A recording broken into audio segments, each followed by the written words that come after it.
பல ஆண்டுகளுக்கு முன்பதாக தமிழ்நாட்டில் ராஜபாளையம் என்று சொல்லக்கூடிய இடத்துல பாலசீர் லாரி என்று சொல்லக்கூடிய ஒரு வாலிபர், ஒரு இன்ஜினியர் வேலை கிடைத்து அதுக்கு பிறகு அவர் ஸ்ரீலங்காக்கு போயிட்டார். ஸ்ரீலங்காவில் அவர் அநேக கிறிஸ்தவர்களை பார்த்தார். அந்த இடம்லாம் வல்லமை இல்லாத மங்கி போய் இருந்தது. அந்த பாலசீர் லாரிக்கு ஒரு இருதயத்தில் ஒரு தாகம். இரவெல்லாம் எல்லாரும் தூங்கிட்டு இருப்பாங்களாம் அவருடைய அறையில. ஆனா இவர் இரவெல்லாம் அந்த பாய் மேல முழங்கால் படியிட்டு கைகளை உயர்த்தி கண்ணீரோடு ஆண்டவரிடத்தில் அழுது கொண்டே இருப்பார். ஆண்டவரே என்னை எடுத்து பயன்படுத்து, ஆண்டவரே என் கரங்களை உங்க கரங்களாய் மாற்று, ஆண்டவரே என் நாவை உங்கள் நாவாய் மாற்று, எனக்குள்ள அளவில்லாத அபிஷேகம் எப்பொழுது புறப்பட போகுது, எப்பொழுது என்னை எடுத்து பயன்படுத்த போகிறேன். பல மாதங்கள் அப்படியே பாயில முழங்கால நின்று இரவெல்லாம் ஜெபிப்பாரா, எனக்கு ஒரு அக்கினி அபிஷேகம், என் மேல ஒரு வல்லமை. சொல்றேன், எந்த மனுஷன் ஆண்டவர் மேல இவ்வளவு தாகமா இருக்கிறான், ஆண்டவர் எப்படி பயன்படுத்தாமல் இருப்பார்? இரவும் பகலும் உங்க முழங்கால்களை முடக்கி ஆண்டவருடைய சமூகத்தில் என்ன பயன்படுத்தும் என்று நீங்கள் சொல்வீர்கள். ஆனால் ஆண்டவர் உங்களை பயன்படுத்தாமல் இருப்பது எப்படி? ஒரு 5 நிமிஷம் ஜெபம், 10 நிமிஷம் ஜெபத்தை செஞ்சுட்டு என்ன தீர்க்கதரிசியா மாற்றுங்க, என்ன வல்லமையா மாற்றுங்க, தூக்கி குப்பையில போட 5 நிமிஷம் 10 நிமிஷம் ஜெபங்களை. ஒரு எறும்பு கூட உன்னால சுகமாக்க முடியும். தேவனால் பயன்படுத்தப்பட்ட தேவ மனிதர்களை பாருங்க,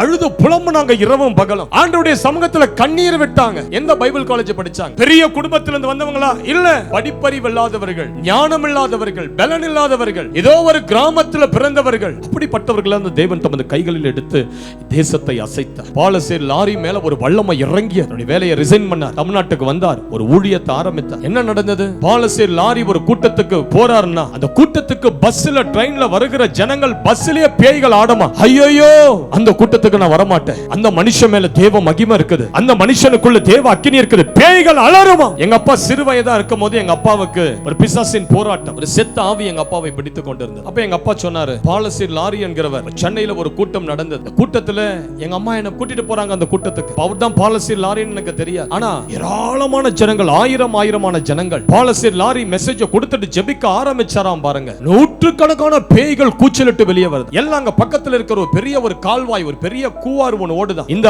ஆவிகள் எல்லாம் அந்த கூவாருக்கு நேராக ஓடுதான். அதுல விழ அந்த இடத்துல லைனா ஊழியக்காரர்களை நிக்க வைத்து இந்த ஆவிகள் எல்லாம் பிடிச்சு அவங்க தலைமையில கைகளை வச்சு அந்த இடத்துல துரத்தினா. ஒரு மனுஷன் இயேசுவின் நாமத்தை சொல்லி வெளியே வான்னு சொன்ன உடனே அவ்வளவு பொல்லாத ஆவிகளும் வெளியே ஓடி வந்த. ஒரு தேவ மனிதனுடைய வார்த்தைக்கு ஆண்டவர் எவ்வளவு கனத்தை வச்சிருக்கிறார். நீங்க சாதாரண கிறிஸ்தவர்கள் என்ற போர்வையை தூக்கி போட்டுட்டு ரட்சிப்பின் வஸ்திரம், ஒரு அபிஷேக வஸ்திரம், ஒரு அக்கினி வஸ்திரத்தை இன்றைக்கு தரித்துக் கொண்டு வீட்டுக்கு போங்க. உங்க மூலமா ஏராளமான ஆத்துமாக்கள் உங்கள் சபையை தேடி வரணும். உங்கள் மூலமா நிறைய குடும்பங்கள் இயேசுவை ஏற்றுக்கொள்ளணும். கர்த்தர் அதை செய்வாரா? கர்த்தர் அதை செய்ய வல்லவரா? தேவனை பயன்படுத்த முடியுமா என்று நீங்கள் கேட்டால் தேவன் உங்களை பயன்படுத்த வல்லவர், தேவன் உங்களை பயன்படுத்த சர்வ வல்லவர்.